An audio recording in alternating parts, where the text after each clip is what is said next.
বসার ঘরে লোকজন জড়ো হয়ে আছে। রোজা বসেছিল কাজল বেগম আর জয়নাল সাহেবের মাঝখানে। সোফার বিপরীত দিকে বসেছিল জিহাদ। এবেলায় দাঁড়িয়ে পড়েছে সে রাগে।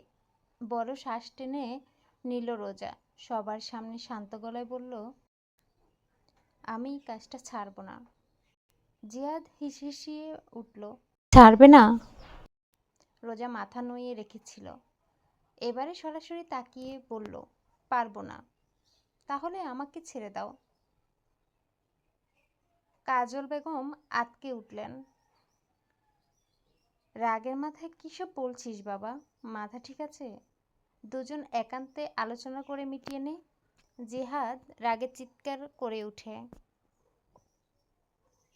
ওর কাছে আমার কথার আমার কি কোনো দাম আছে মা? নেই তো। আমি তো বলেছি ও অন্য যে কোনো চাকরি করুক, আমার আপত্তি নেই। শুধু ওইখানে আর চাকরি করতে পারবে না।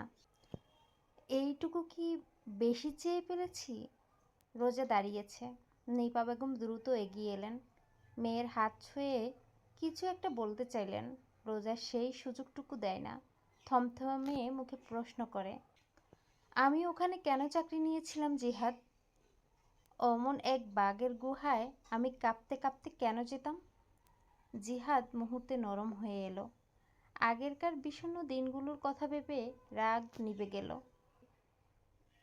রোজার হাত দুটো ধরতে চেয়ে বলল, প্রয়োজনে।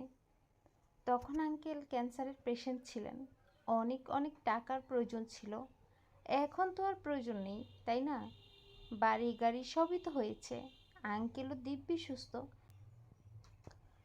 তাহলে এখনো কেন ওখানে কাজ করতে হবে? এবারে রিজাইন করে নাও। বিয়ের পর তুমি যেখানে ইচ্ছে চাকরি নিও। রোজা দু পা পিছনে চলে এসেছে, চোখ মুখ অভিভূত শূন্য প্রায়।